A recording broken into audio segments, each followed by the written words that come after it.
In the glittering heart of Dubai's Marina Torch Tower, 70 stories above the Persian Gulf, a woman prepares to commit murder, not with a knife or a gun, but with champagne and hors d'oeuvres laced with poison sophisticated enough to fool the world's best forensic scientists. She's beautiful, educated, and trusted by a number of Dubai's wealthiest men. She's also the most dangerous predator to ever infiltrate the Gulf's elite circles. This is the story of Huraya Makareg, a woman who turned love into a weapon, marriage into a business, and trust into a deadly trap. On a scorching August morning in 2023, an elite team of private security specialists swept through the 9,000-square-foot penthouse atop Dubai's exclusive Marina Torch Tower. They moved with military precision, cataloging evidence beneath soaring 30-foot ceilings and Swarovski crystal chandeliers that had been featured in Architectural Digest just 3 months earlier. What began as a routine infidelity investigation was about to transform into the most sophisticated criminal case in Dubai's modern history. We knew something was catastrophically wrong the moment we accessed the hidden safe behind the Warhol, explains Gabriel Muller, chief investigator for Sentinel Global, a private security firm specializing in high-net-worth client protection. His voice still carries the shock of that discovery. 6 different passports under variation names. Banking documents for offshore accounts totaling over $15 million. For separate phones, each meticulously labeled with coded initials. This wasn't just an affair. This was a professional intelligence operation. The luxurious apartment belonged to Saim Al-Fahad, a 42-year-old Saudi tech investor with an estimated net worth of $2.8 billion. But the woman who lived there with him, the woman he called his wife, the woman he had paid a $4 million dowry for, was about to be exposed as something far more sinister than an unfaithful spouse. Her name was Huraya Makareg. She was 29 years old. She was Filipino. She was stunning. And she was the most dangerous con artist to ever operate in the Middle East. To understand this story, we must first understand the world these people inhabited. A world where billions flow like water, where luxury is measured in private jets and gold-plated everything, where status is everything and privacy is paramount.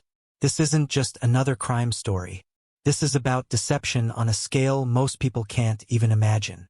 Let's start with Saim Al-Fahad.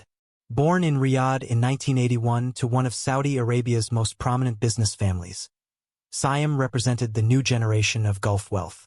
His father, Abdullah Al-Fahad, had made his fortune in telecommunications during the 1990s tech boom, transforming a small telecom company into a regional giant worth billions.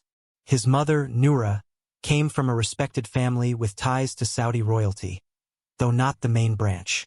The combination created the perfect storm of wealth, status, and expectation.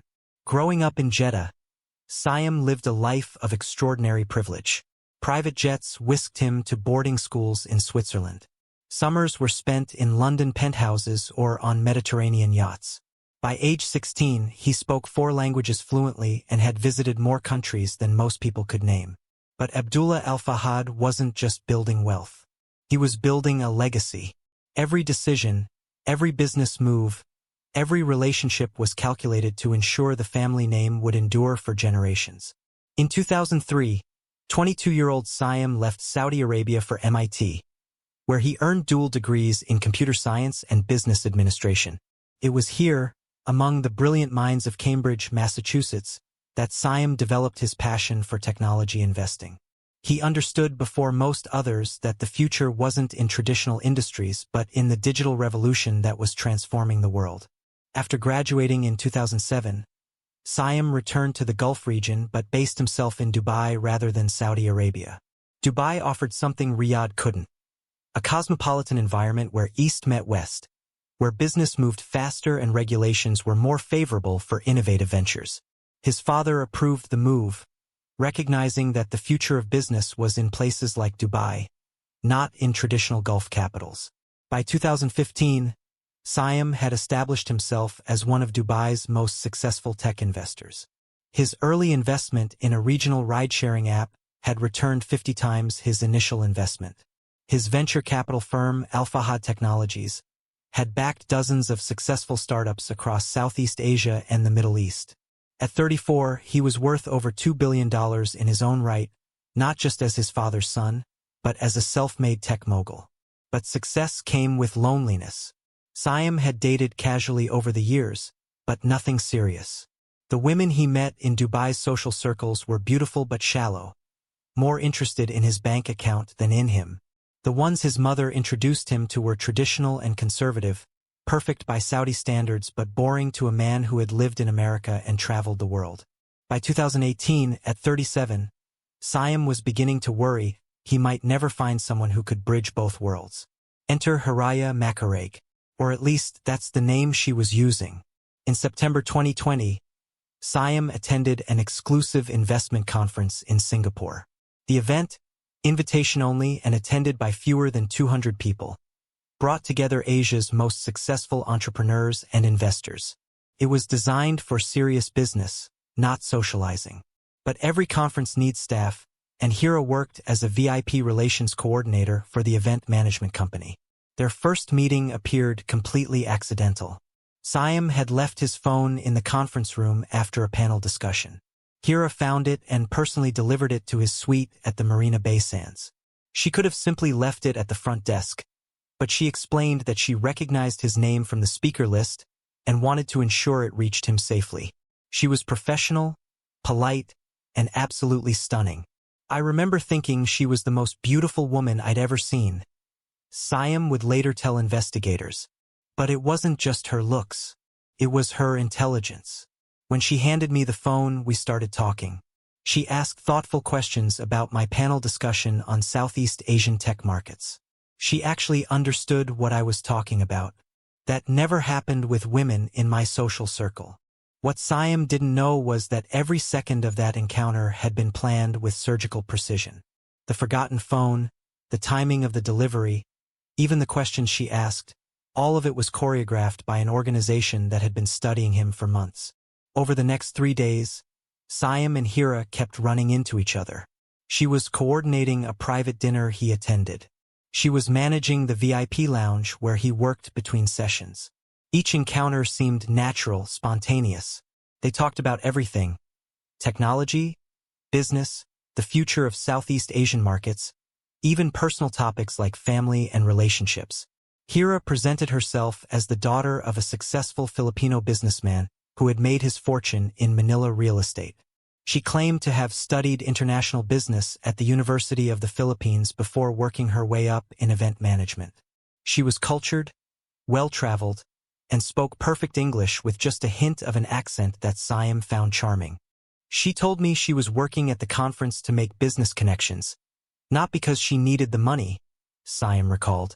She said her father believed in earning your own way, not living off family wealth. I respected that. It reminded me of my own father's values. On the final night of the conference, Siam invited Hira to dinner, not as an employee but as a guest. They ate at a Michelin-starred restaurant overlooking Singapore's glittering skyline. The conversation lasted 4 hours. They discussed everything from business strategy to childhood memories, from future ambitions to personal values. I felt like I'd known her my entire life, Siam later admitted. She understood my world but wasn't impressed by it. She challenged me, questioned my assumptions, made me think differently. I'd never met anyone like her. What Siam couldn't see was the extensive preparation that made their connection feel so natural. Hira had studied his social media, his interviews, his investment patterns. She knew his preferences, his insecurities, his deepest desires. The organization she worked for had compiled a psychological profile of Siam that would have impressed military intelligence agencies. Every word she spoke, every question she asked, every opinion she expressed was calibrated to create maximum connection and trust. This wasn't romance. It was recruitment, and Siam had no idea he was being played. Their relationship developed quickly after Singapore. Siam flew to Manila to meet Hira's family the following month.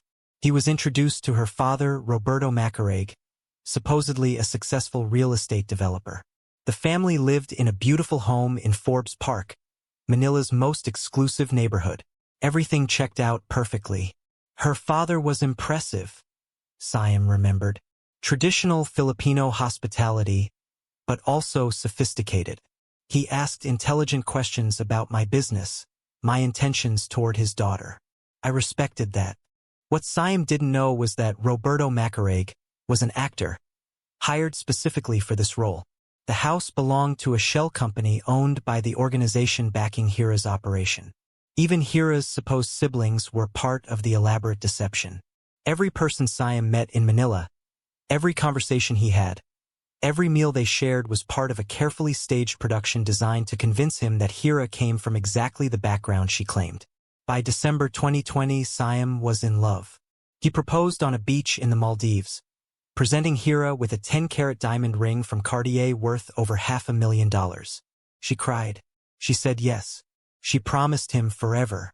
And inside, she calculated exactly how much money she could extract before moving to her next target. Their wedding in May 2021 was Dubai's social event of the season. The ceremony took place at the Burj Al Arab, the world's most luxurious hotel. Hira wore a custom Vera Wang gown worth $150,000. The guest list included tech CEOs, venture capitalists, and members of Gulf royal families. The celebration lasted 3 days and cost over $6 million. But the most significant moment came during the traditional ceremony when Siam presented Hira's family with a dowry of $4 million. In Gulf culture, dowries are symbolic for the educated elite, usually modest amounts that honor tradition without being excessive. $4 million was extraordinary, unprecedented. It sent a clear message to Dubai's social elite. Siam al-Fahad was not just wealthy.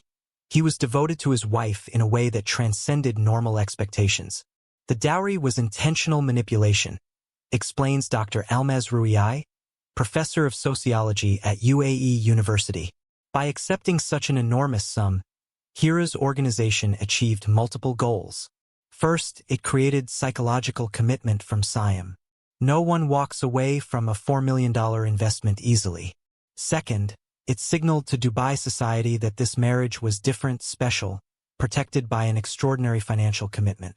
Third, and most importantly, it extracted significant capital before the real exploitation even began.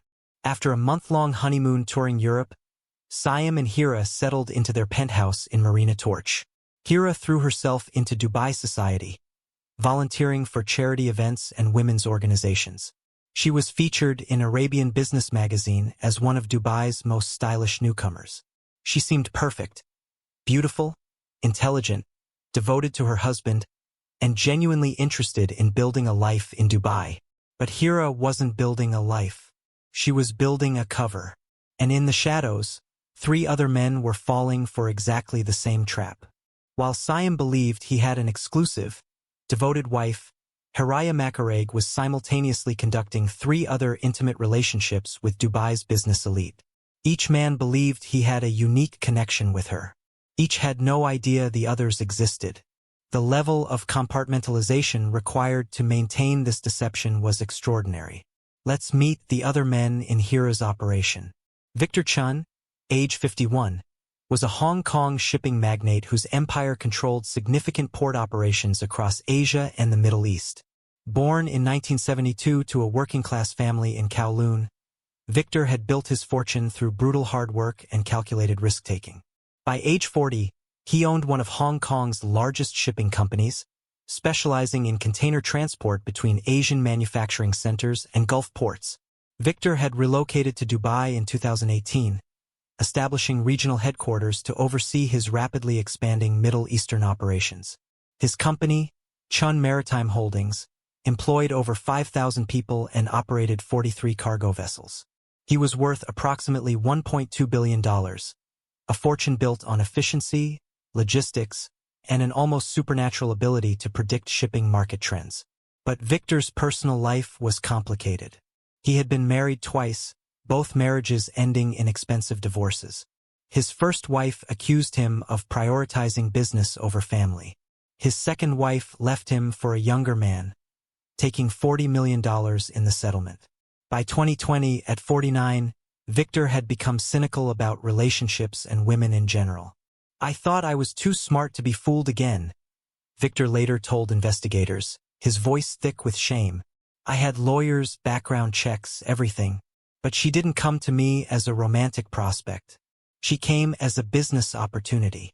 Victor met Hira in January 2021, for months before her wedding to Siam. She approached him at a maritime industry conference in Dubai, introducing herself as an investment consultant specializing in Southeast Asian port development. She had prepared a detailed presentation on expansion opportunities in Philippine ports, specifically targeting the infrastructure gaps that Chen Maritime could fill. Her research was impeccable, Victor recalled. She knew my company's capabilities, our expansion strategy, even projects we were considering but hadn't publicly announced. I was impressed. Over the following months, what began as business discussions evolved into personal connection. Hira portrayed herself as a sophisticated consultant who understood international shipping at a level few people did.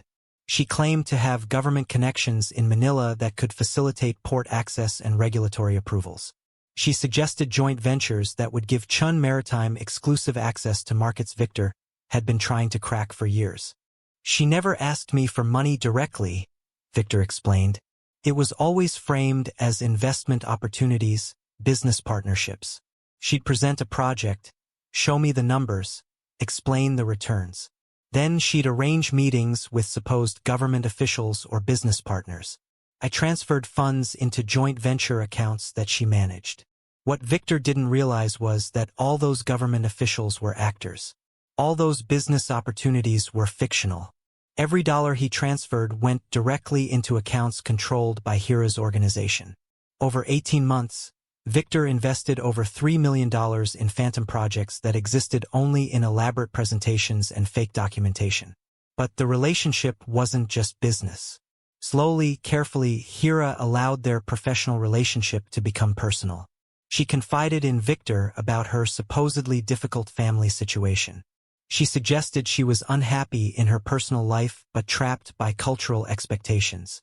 She created exactly the scenario Victor's ego needed. A beautiful, intelligent woman who needed his protection and support.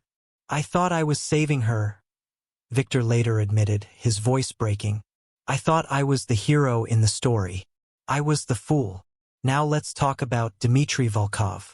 At 47, Dmitry represented old Russian money trying to find new homes in the post-Soviet world.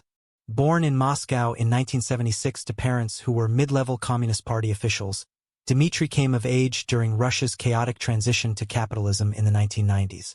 His father, Alexander Volkov, had the foresight and connections to privatize a natural gas distribution company during the period when state assets were being sold for pennies on the dollar. By 2000, Alexander was a billionaire, and Dmitry was learning the family business. When Alexander died of a heart attack in 2008, Dmitry inherited an empire worth over $2 billion. But inheriting money in Russia came with complications. Political connections that protected his father became liabilities as Russian leadership changed. By 2015, Dmitry saw the writing on the wall. He began quietly moving assets out of Russia, diversifying into international real estate, European energy investments, and Middle Eastern development projects. In 2017, he relocated permanently to Dubai, joining the growing community of Russian oligarchs who found the Emirates more stable and business-friendly than Moscow. Dmitry lived well but carefully. His Dubai villa was worth $15 million but wasn't ostentatious by local standards. He drove a Mercedes, not a Bugatti. He cultivated relationships with Gulf business leaders while maintaining distance from politics. He was trying to be boring, to stay under the radar, to simply preserve and grow his wealth without attracting attention. Hira approached Dmitry in March 2021 with what seemed like a perfect opportunity. She presented herself as a development consultant working on luxury resort projects in Palawan, Philippines. The pitch was compelling. Virgin Islands, pristine beaches, and a government desperate for foreign investment. She claimed to represent a consortium of Filipino investors looking for international partners who could provide capital and expertise in luxury hospitality. It was everything I was looking for, Dmitry later explained. A legitimate project in a stable country, outside Russia but not in the West where my assets might be vulnerable. The returns she projected were reasonable, not the crazy promises that signal scams. It seemed perfect. Over the following months, Hira took Dmitry to the Philippines multiple times. She showed him actual islands. She arranged meetings with real government officials, though those officials had no idea they were being used as props in an elaborate con. She presented detailed architectural plans for resorts that supposedly just needed funding to begin construction. Dmitry invested over $4 million in the project, transferring money to development accounts that Hira managed. She provided regular updates, construction photos, and financial reports. None of it was real. The islands existed, but no development was happening. The photos were from other projects.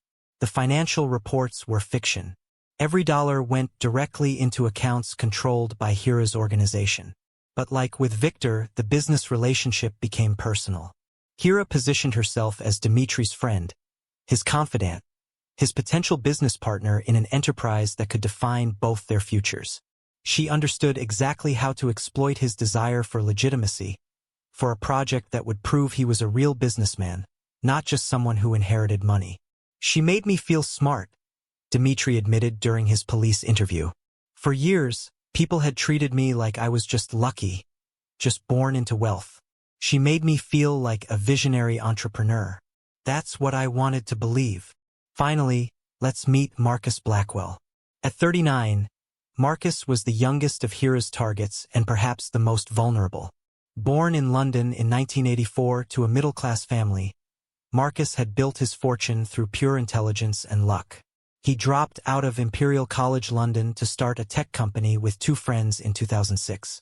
The company, focused on artificial intelligence for financial services, nearly failed 3 times before finally securing venture capital funding in 2010. By 2015, the company was worth $50 million. By 2018, after a successful IPO, it was worth over $1 billion. Marcus owned 30%. Making him worth approximately $300 million at age 34. He was the classic overnight success story. Brilliant, lucky, and completely unprepared for the wealth that landed in his lap. In 2022, Marcus relocated his company's headquarters from London to Dubai's technology park. The move was strategic. Lower taxes, access to Middle Eastern markets, and a lifestyle he couldn't afford in London. He purchased a villa in Emirates Hills for $12 million and dove into Dubai's expatriate tech community. But Marcus had a problem. He was lonely and terrible with women. His entire adult life had been spent building his company. He had no social skills, no romantic experience, and no idea how to navigate Dubai's complicated social landscape. He was rich, brilliant at AI development, and completely socially awkward. Hira identified Marcus as the perfect target for a different type of approach.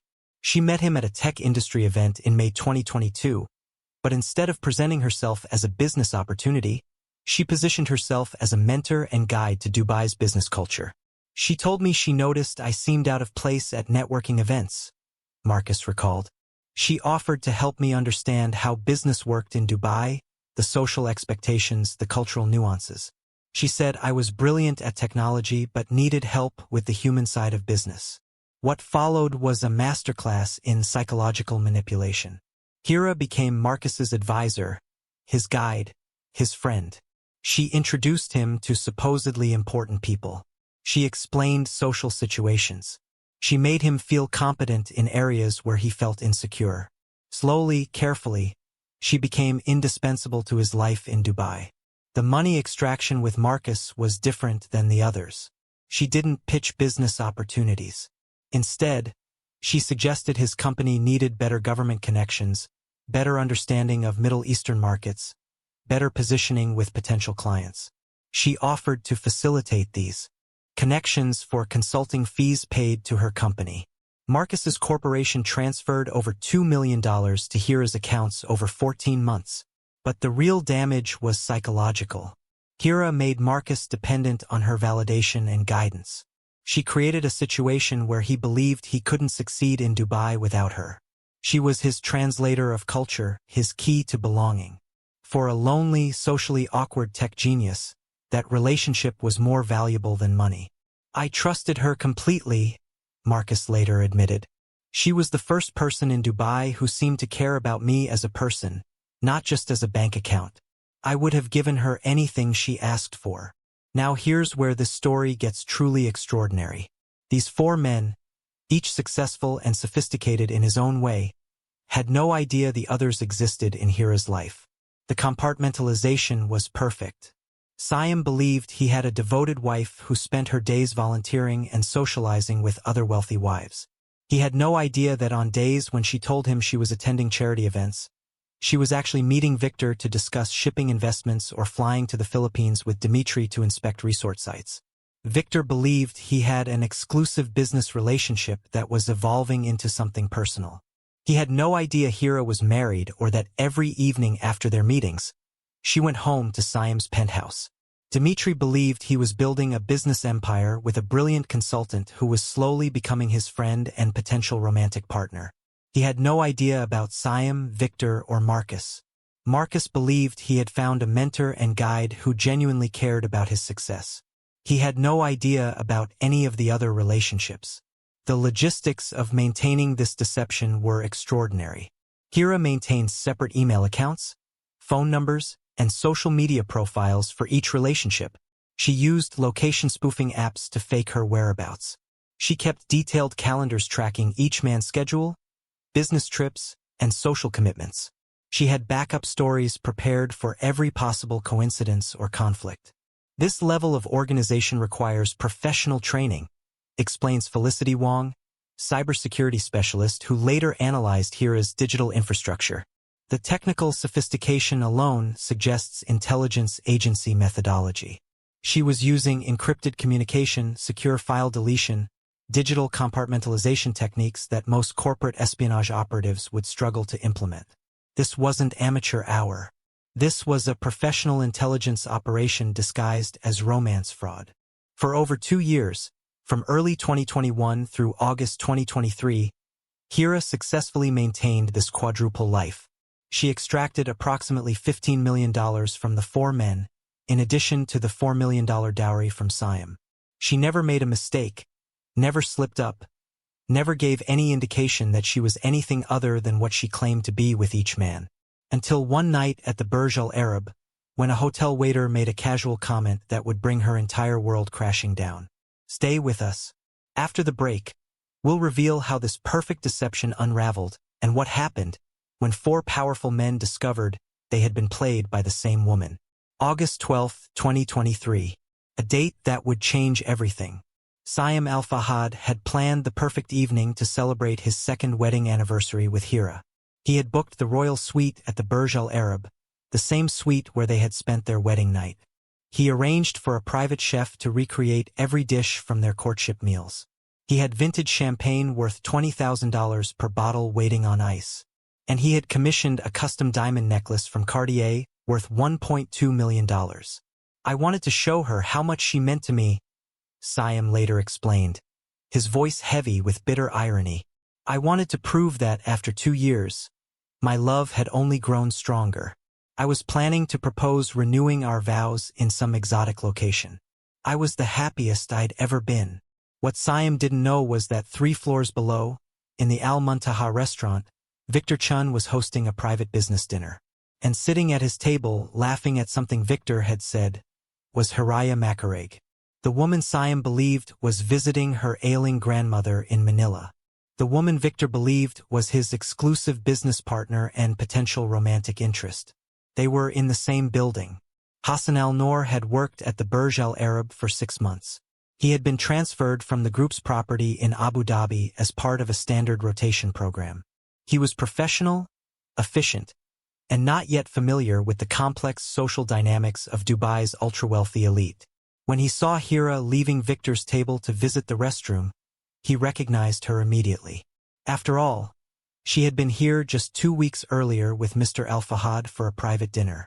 Hassan mentioned this to Siam's personal concierge, who was coordinating the anniversary evening upstairs. It seemed like innocent information, the kind of small talk that made clients feel valued. Mr. Al-Fahad and his wife seemed to love this hotel. She was just downstairs at dinner with another guest. The concierge, who had worked with wealthy clients for 20 years, immediately understood that something was very wrong. She had been explicitly told that Mrs. Al-Fahad was out of the country. She had helped coordinate the surprise anniversary dinner on that assumption. The presence of Mrs. Al-Fahad in the building with another man, at the same time as her anniversary celebration, was a catastrophic social situation that needed immediate management. She did what any professional would do. She informed Siam's head of security. The moment we got the call, we knew we had a serious problem, explains Gabriel Muller of Sentinel Global, Siam's security firm. Our immediate concern was protecting our client from public embarrassment. We needed to understand what was happening before Mr. Al-Fahad encountered the situation unprepared. Muller dispatched 2 operatives to discreetly observe Hira downstairs. What they saw was damning. Hira laughing intimately with Victor Chun, their body language suggesting far more than a business relationship. When Hira excused herself and headed to the ladies' room, one of the operatives positioned herself nearby and activated audio surveillance. She heard Hira making a phone call. The conversation would later be described in investigation reports. Hira was speaking in Tagalog to someone, discussing schedule coordination for the following week.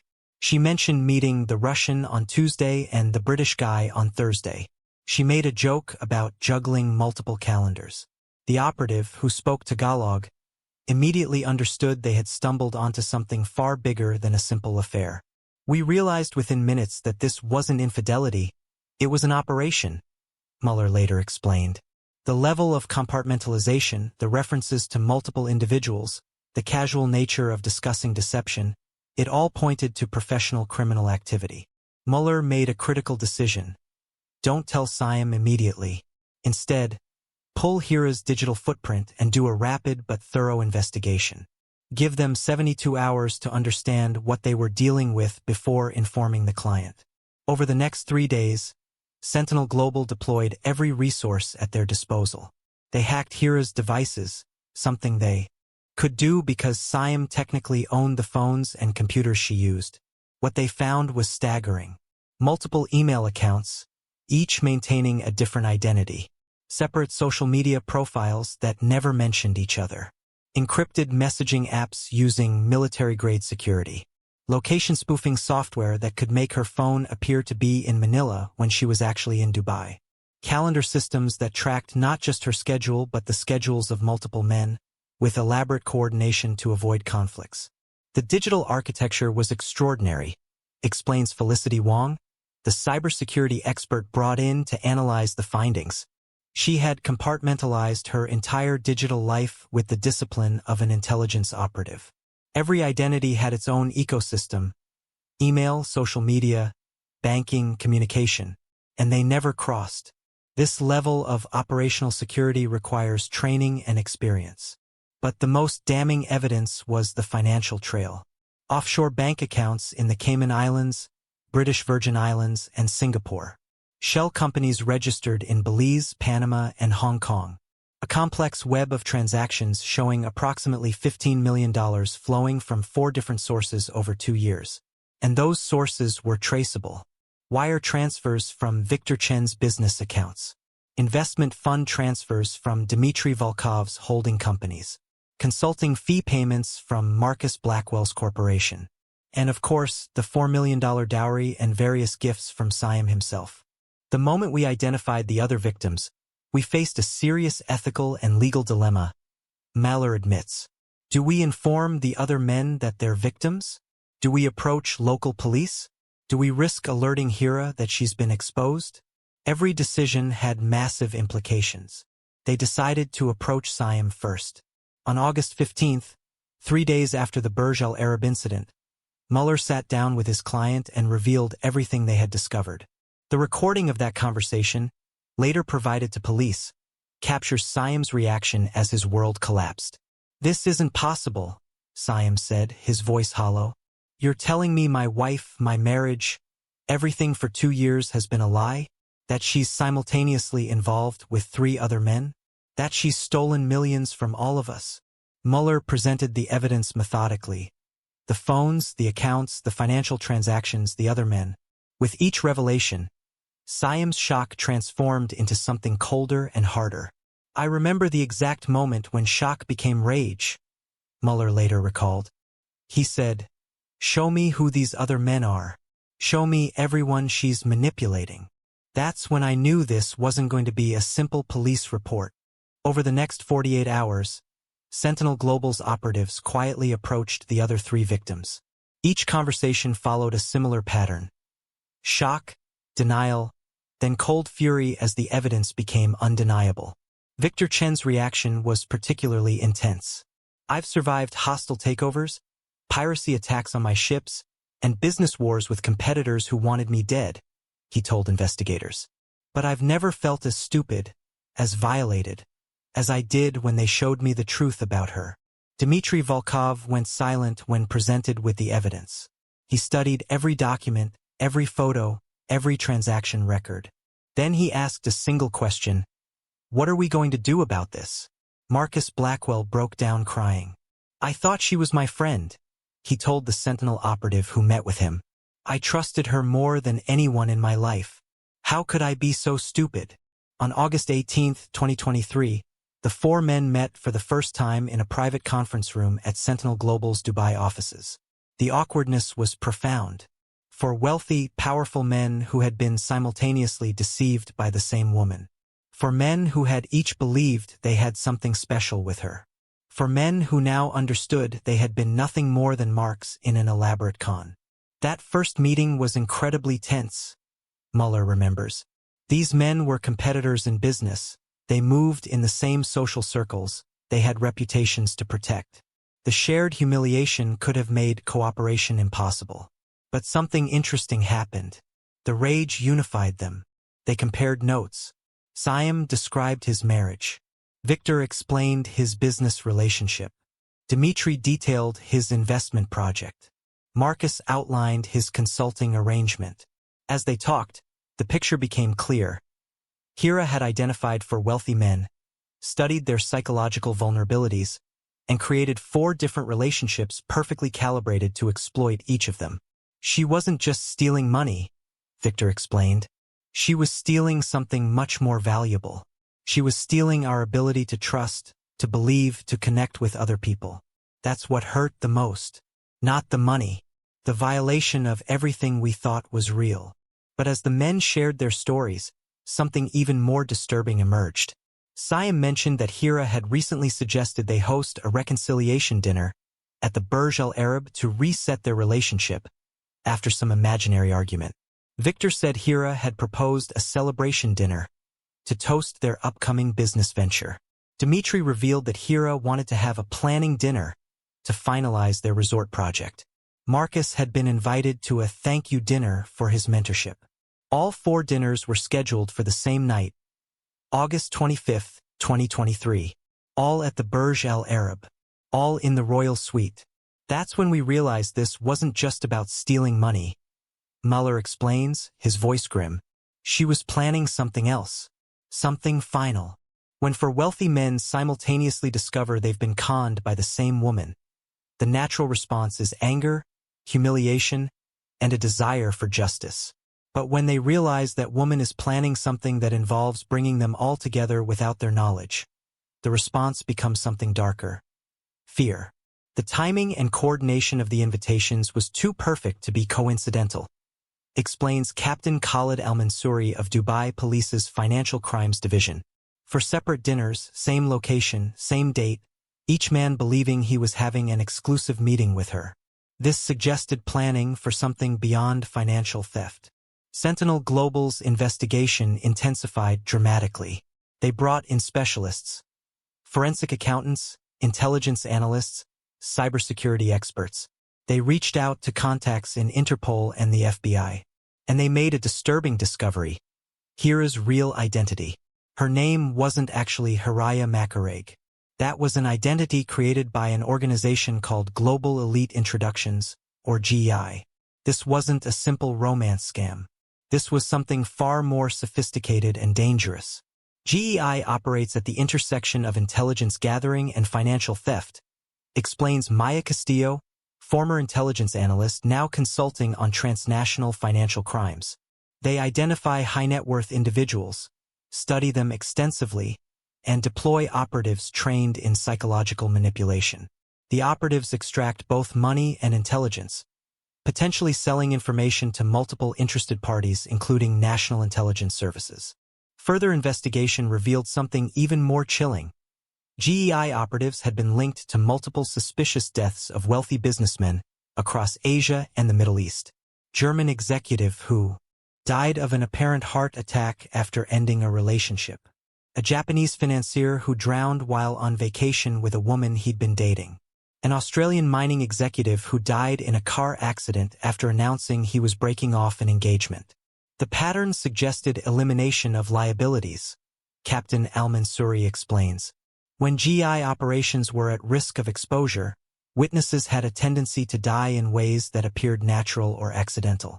The statistical probability of these coincidences was essentially zero. The four men faced a terrifying reality.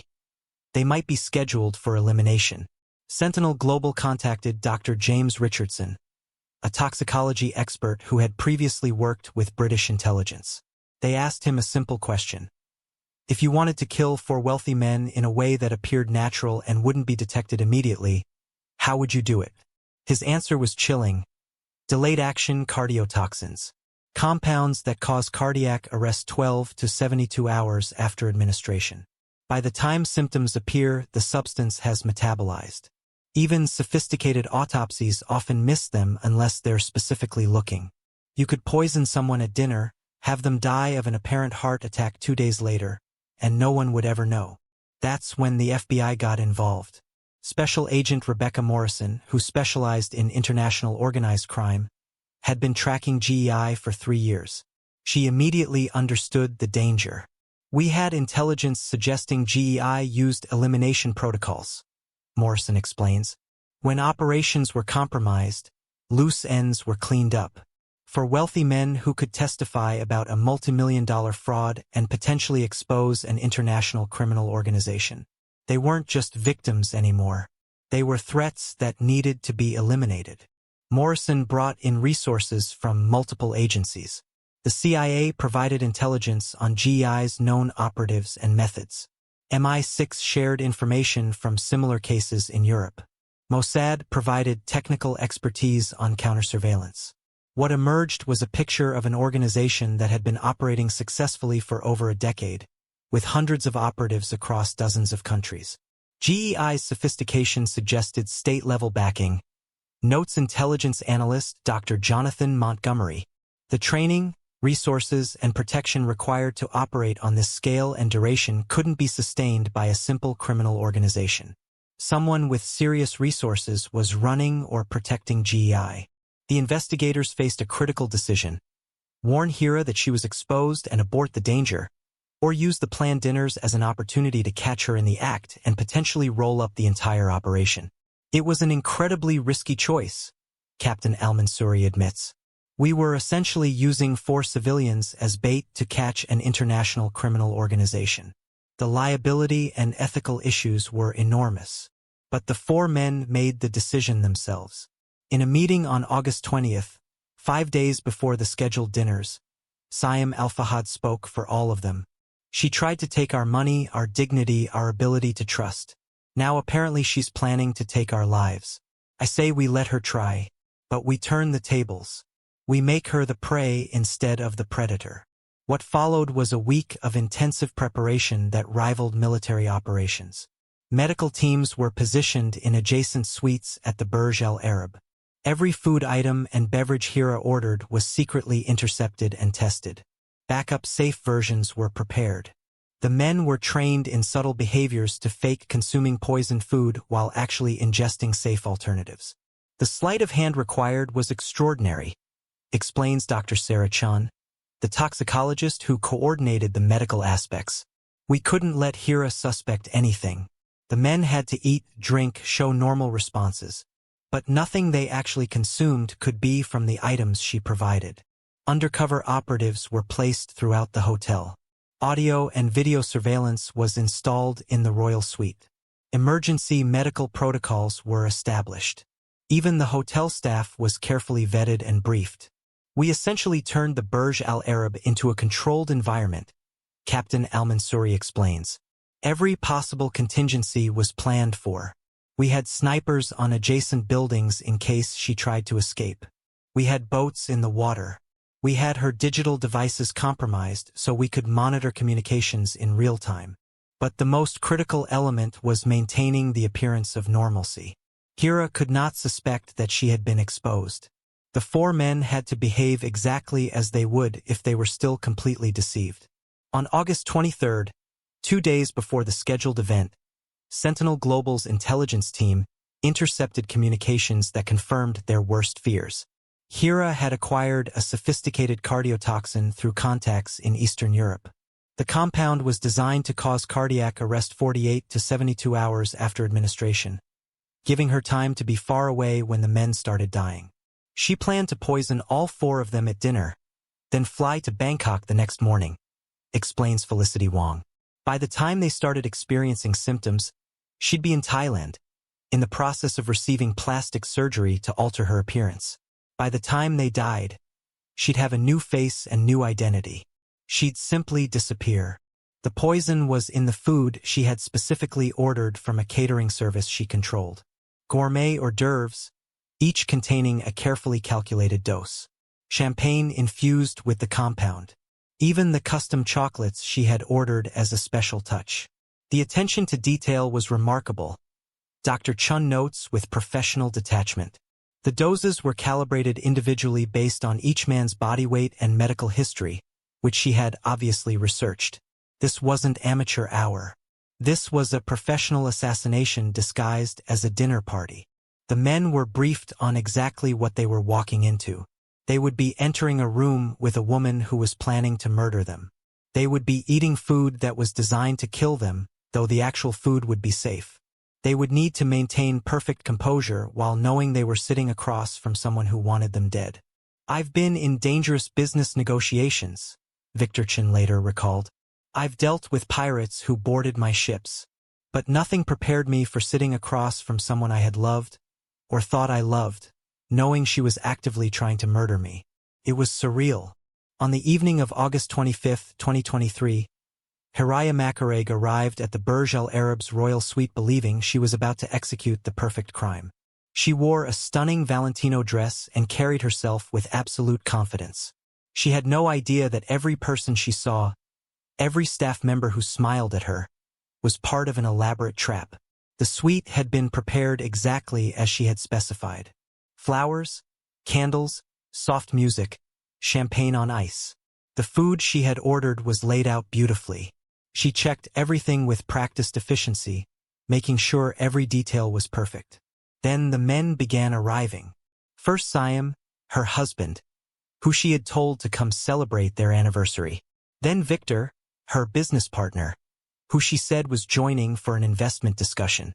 Then Dimitri, her resort partner, who believed they were finalizing their project. Finally Marcus, her protégé, who thought he was attending a thank-you dinner. The moment when they all realized they were in the same room was captured on hidden cameras. The shock, the confusion, the dawning understanding that they had all been played.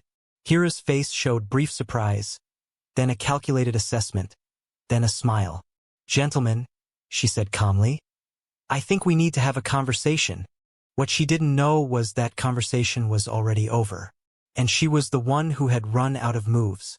The next section reveals the confrontation, the evidence that buried her, and the shocking conclusion that ended with one woman dead and four men walking free. Stay with us and make sure you hit that like button. The royal suite of the Burj Al Arab, 70 stories above Dubai's glittering coastline, had witnessed countless celebrations, proposals, and anniversary dinners. But on the evening of August 25, 2023, it became the stage for one of the most dramatic confrontations in modern criminal history. Hiraya Makareg stood in the center of the luxurious space, her Valentino dress catching the candlelight, surrounded by four men she had deceived for years. Her expression revealed nothing. Not fear, not guilt, just cool calculation as she assessed her situation. "Gentlemen," she said again, her voice steady and almost amused, "I think we need to have a conversation." Siam Al-Fahad stepped forward. In his hand was a folder containing printouts of bank statements, emails, photos, and surveillance reports. 2 years of lies documented in several hundred pages. "We know everything, Hira," he said quietly. "Every lie, every manipulation, every dollar you stole, every man you deceived, everything." For the first time, Hira's composure cracked slightly. Her eyes flicked to the exits, calculating. The doors were closed. Security stood outside. There was nowhere to run. "I can explain," she began, her voice shifting to something softer, more vulnerable. This was her weapon, the tone that had worked on these men for years. "You don't understand the pressure I was under, the organization that controlled me. I was forced."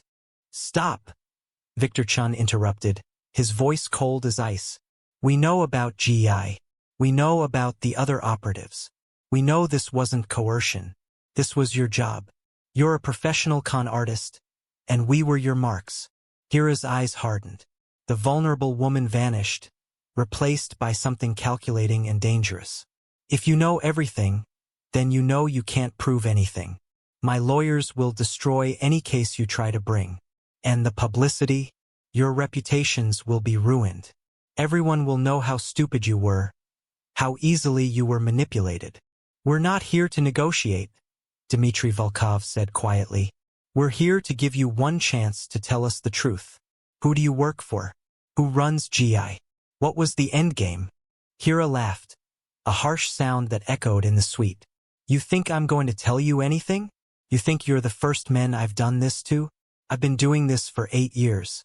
Dubai, Singapore, Hong Kong, London. Dozens of men, hundreds of millions of dollars. And not one has ever touched me. Not one has ever even come close to catching me. Until now," Marcus Blackwell said softly. "Until you made a mistake. Until a waiter mentioned seeing you with Victor when you were supposed to be with Siam. Until your perfect operation fell apart because of one random comment." For the first time, real anger flashed across Hira's face. That was bad luck. Random chance. If that idiot waiter had kept his mouth shut. "But he didn't," Siam interrupted.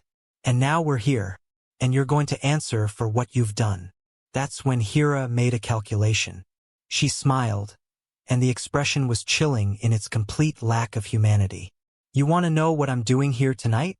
You want to know why I arranged for all 4 of you to be in the same room?" She walked to the table where champagne and food were laid out. She picked up a glass, held it up to the light. "This champagne costs $20,000 a bottle. Beautiful, isn't it? Siam, you have excellent taste. You ordered it specifically for tonight." The 4 men watched her, suddenly very still. "I added something to it," Hira continued, her voice conversational. "Something you won't taste. Something you won't feel for about 48 hours. Then you'll start feeling tired. Maybe a little chest discomfort. Nothing alarming. By hour 60, you'll be having trouble breathing. By hour 72, you'll be dead. Heart attacks. All 4 of you. Natural causes. No one will ever suspect. And I'll be in Bangkok with a new face and a new name, planning my next operation. But here's the thing," she continued, setting the glass down. "You've already consumed it. The food you ate when you arrived, the champagne you drank while waiting, it's already in your system. You're already dying. You just don't know it yet." The hidden microphones captured every word. The cameras recorded her confession. In adjacent suites, law enforcement officers were already preparing to move in. But the men didn't react with panic. Instead, Siam smiled. It was not a pleasant smile. "No, Hira," he said softly. "We didn't eat your food. We didn't drink your champagne. Everything you served us was tested and replaced. We know about the cardiotoxin. We know about the delayed cardiac arrest. We've known for a week. This entire evening was a trap. And you walked right into it." The color drained from Hira's face. For the first time, fear showed clearly in her expression. "Every word you just spoke was recorded," Victor added. "Attempted murder, confession to multiple frauds, admission of intent to flee jurisdiction. You're done." Hira looked around wildly. The exits were blocked. The windows were 70 stories up. There was nowhere to go. "This isn't over," she said, her voice shaking now. "I have resources. connections, people who will make you regret this. The only thing we regret, Dmitri said coldly, is ever trusting you. That's when the doors opened and Captain Al-Mansouri of Dubai Police entered with a team of officers. Haraya Makareg, you are under arrest for attempted murder, fraud, and conspiracy. Hira didn't wait for him to finish. She bolted toward the balcony doors. Hira crashed through the balcony doors and into the Dubai night. The Royal Suites balcony wrapped around the building, offering panoramic views of the Persian Gulf and the city's glowing skyline. It was also 70 stories above the ground. Multiple witnesses saw what happened next, but their accounts vary. What is certain is that Hira reached the balcony railing. Behind her, the four men followed, with police officers close behind. There was shouting, movement, chaos. According to the official Dubai police report, Hira attempted to climb over the railing, possibly trying to reach an adjacent balcony. She lost her grip and fell. The fall was unsurvivable. But other versions exist. Some witnesses claim the men reached her before she could climb, that there was a physical confrontation, that in the struggle she went over the railing. Others suggest she jumped deliberately, choosing death over capture and imprisonment. What is not disputed is this: the four men were present on that balcony. They had opportunity. They had motive, having just been told they'd been poisoned. And the security camera system, which had recorded everything in the suite, experienced a 30-second technical failure during the critical moment on the balcony. Convenient, isn't it? Notes Maya Castillo, the intelligence analyst who reviewed the case. Everything inside is perfectly recorded. But the actual moment of death? Camera malfunction. In a hotel where the security systems are state-of-the-art and redundantly backed up? That doesn't happen by accident. Haraya Makareg's body was discovered by hotel security in the landscaped gardens at the base of the Burj Al Arab. She died instantly from the impact. She was 29 years old. The investigation into her death was thorough but ultimately inconclusive. The four men gave statements, each carefully coordinated through their lawyers. They described attempting to prevent her escape, trying to bring her back inside safely. The camera failure meant there was no video evidence to contradict their accounts. Let's be realistic about what happened, states one investigator who spoke anonymously. For powerful men, who believed they had been poisoned, confronted the woman who tried to murder them. She attempted to escape. Whether she fell, jumped, or was pushed is ultimately academic. The legal system was about to protect her with trials and procedures and appeals that would take years. They took justice into their own hands. And Dubai's legal system, frankly, was relieved to let them. No charges were ever filed against the four men. The official cause of death was ruled accidental. A desperate escape attempt that ended tragically.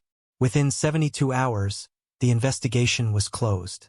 The jurisdictional complexities, the diplomatic sensitivities surrounding wealthy foreign nationals, and the practical impossibility of proving what happened during that 30-second camera failure all contributed to the case's closure.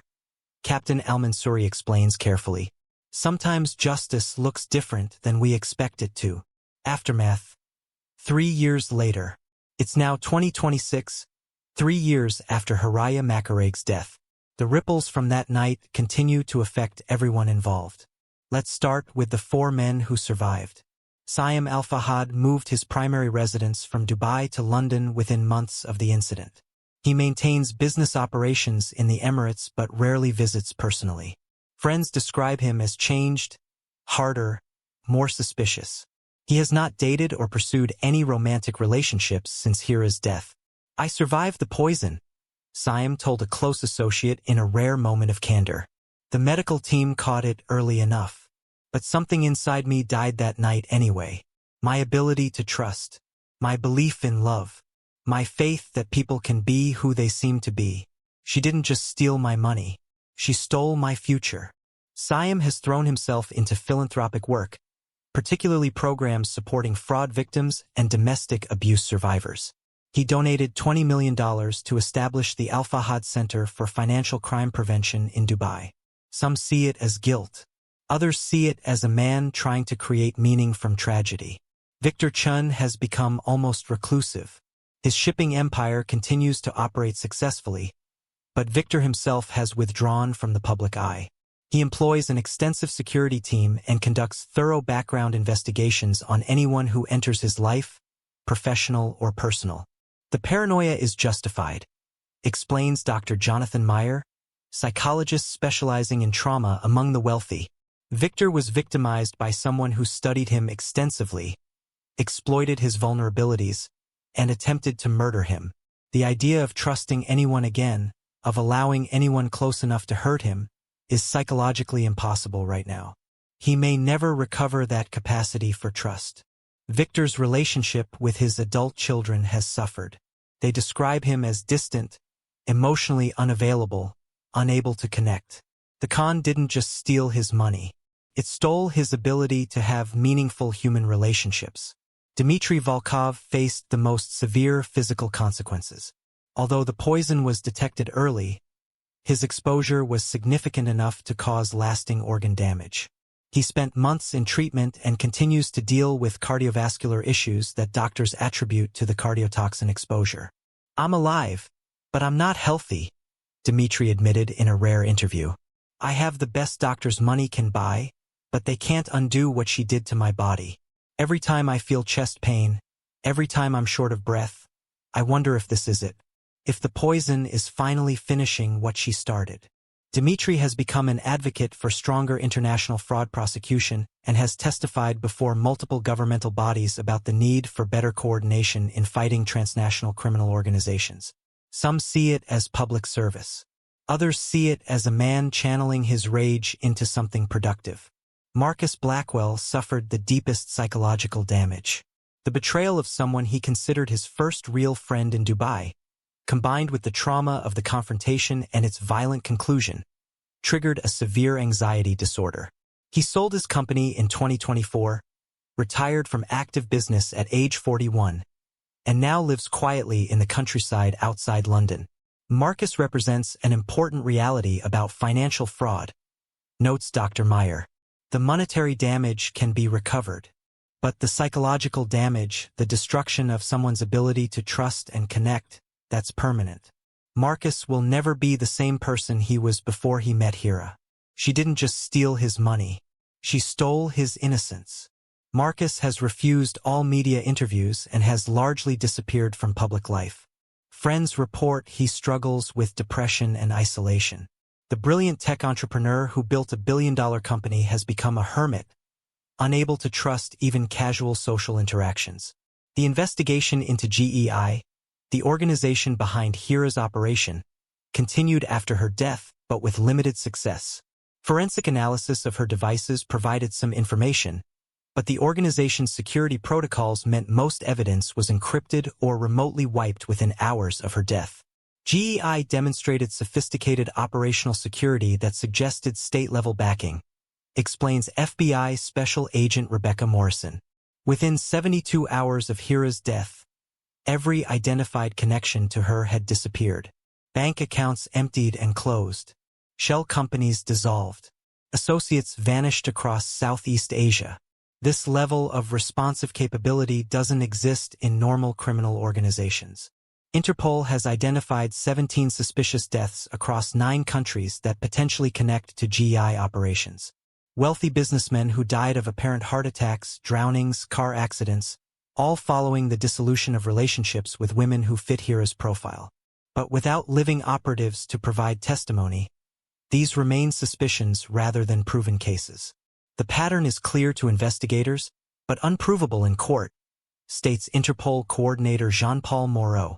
"We believe GEI has been operating for over a decade, deploying dozens of operatives, extracting hundreds of millions of dollars, and eliminating witnesses when necessary. But we can't prove it. And that's exactly how they designed it." The investigation revealed that funds extracted through Hira's operation, and presumably other GEI activities, weren't just enriching individuals. They were supporting a sophisticated infrastructure with possible connections to national intelligence services. Transaction patterns showed funds flowing through complex pathways before, ultimately supporting activities across Southeast Asia with both commercial and military applications. The financial endpoints suggest purposes beyond simple criminal profit, explains Financial Intelligence Director Moreau. Significant portions of extracted funds supported technology acquisition, specialized training operations, and infrastructure development with dual-use capabilities. Activities consistent with national intelligence requirements rather than personal enrichment. GEI potentially functions as a self-funding intelligence operation rather than a conventional criminal enterprise. The Bangkok discovery that originally suggested Hira's survival was eventually revealed to be deliberate misdirection. Another GEI operative used a prepared identity and escape plan to create false trails, buying time for other operatives to complete their extraction. The sophistication extended to post-operation deception, creating entire narratives of survival complete with supporting documentation and staged sightings. They planned for every contingency, notes intelligence analyst Castillo, including the contingency that an operative is captured or killed. They created months of false leads that occupied investigative resources while they secured their actual operatives. That level of preparation suggests extremely sophisticated management with significant resources. For the families of suspected previous victims, Hira's death provided no real justice.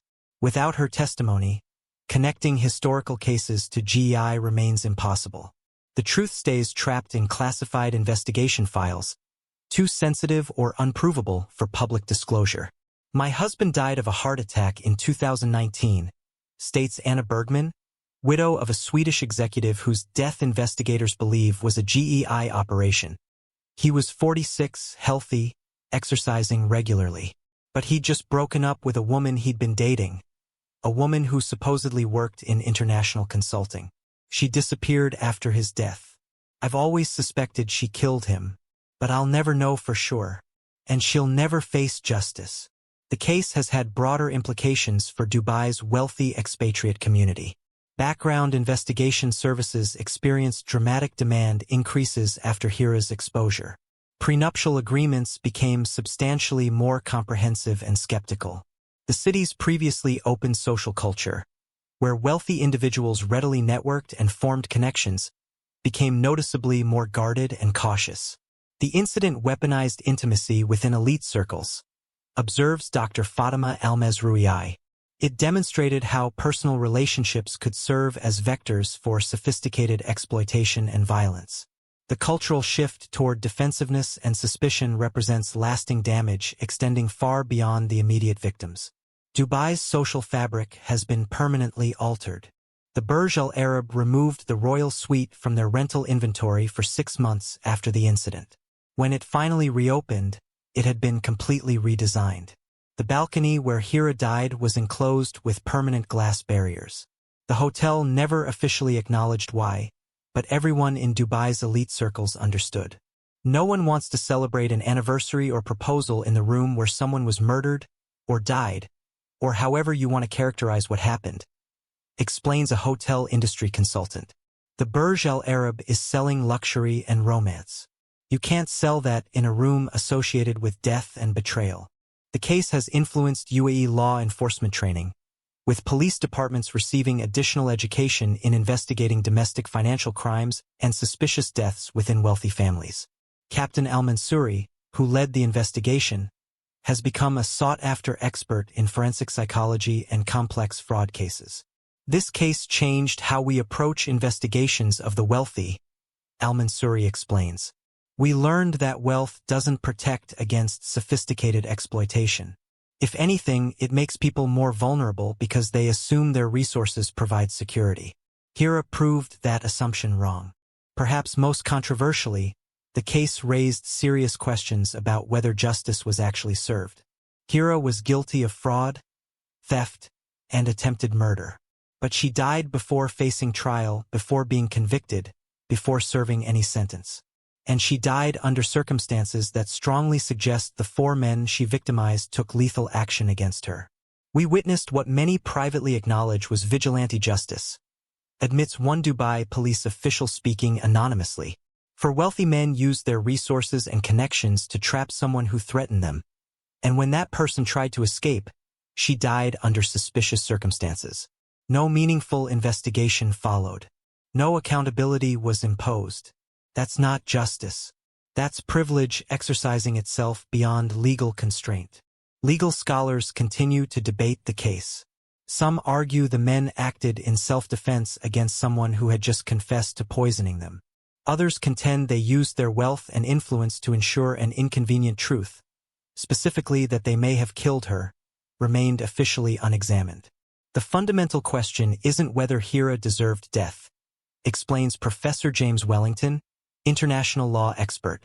It's whether private individuals have the right to impose death, even on someone who victimized them.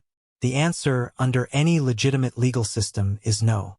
But in this case, that answer was apparently flexible based on the perpetrator's wealth and influence. 3 years later, the 4 men live with the consequences of that night. They survived physically, though Dimitri's health remains compromised. But they all acknowledge that something essential died on that balcony along with Hira. Their ability to trust, their capacity for intimacy, their belief in human goodness. "I have more money than I can ever spend," Siam reflected in a conversation with a close friend. "I have power, influence, status. But I'll never have what I thought I had with her. I'll never believe someone loves me for myself rather than my bank account. I'll never be able to let someone close without wondering what their real motive is. She didn't just try to kill my body. She killed my ability to live fully. And I can't get revenge against someone who's already dead." Final thoughts. The story of Haraya Makarag and the Dubai deception raises profound questions that extend far beyond one woman's crimes. How many similar operations continue right now, undetected? How many sophisticated operatives are embedded in wealthy communities worldwide, systematically extracting wealth and intelligence while remaining perfectly invisible? The statistical reality is sobering, concludes intelligence analyst Castillo.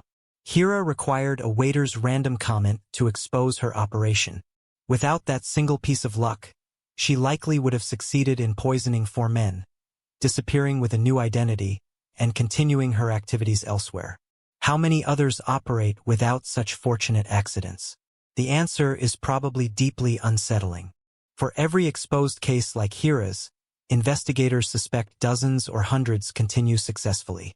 GEI and similar organizations exploit fundamental human vulnerabilities. The desire for connection, for love, for trust. They target successful people precisely because those people have learned to protect their financial assets but often neglect to protect their emotional vulnerabilities. The real lesson isn't that Hira was extraordinarily dangerous, notes Dr. Meyer. It's that she was successful precisely because she exploited something we all need: genuine human connection. The tragedy is that her victims, and countless others like them, will now protect themselves by closing off their capacity for that connection entirely. The con doesn't just steal money, it steals humanity. The case also highlights the limitations of international law enforcement in addressing sophisticated transnational criminal organizations. The jurisdictional fragmentation, resource constraints, and coordination challenges that enabled GEI's operations remain largely unaddressed despite enhanced awareness of their exploitation. The fundamental vulnerabilities persist, concludes Interpol's Du Bois. Transnational operations deliberately exploit jurisdictional gaps and coordination weaknesses that our current international legal frameworks inadequately address. Until these structural limitations are resolved through enhanced treaties and enforcement mechanisms, sophisticated operators like GEI will continue finding operational space between national boundaries. Perhaps most disturbingly, the case suggests that when conventional justice systems fail or move too slowly, wealthy victims may take justice into their own hands. The implicit message of Hira's death is that if you victimize powerful people, official legal processes may become secondary to unofficial resolution. That's a dangerous precedent, warns Professor Wellington. It suggests that justice is available for purchase, that the wealthy play by different rules than ordinary citizens. If that becomes an accepted reality, we've fundamentally compromised the rule of law. As we close this incredible story, we want to hear from you. Leave a comment below. Was justice served in this case? Could this tragedy have been prevented? What lessons should we take from this story? Your thoughts matter, and we read every comment. Remember, these stories aren't just entertainment. They're reminders of the importance of vigilance, the complexity of trust, and the reality that the most dangerous person in your life might be someone who seems perfect in every way. Behind every crime are real victims whose lives were forever altered by someone else's terrible choices. Share this video responsibly. Remember that behind the headlines and dramatic confrontations are real human beings dealing with trauma, loss, and the aftermath of betrayal that will follow them for the rest of their lives. The case of Haraya Makarag and the Dubai deception will haunt everyone who knows about it. It's a story about deception, greed, revenge, and the price of trust in a world where nothing is quite what it seems. Thank you for watching. Until next time, stay safe, trust carefully, and remember that the most beautiful facade can hide the darkest truth.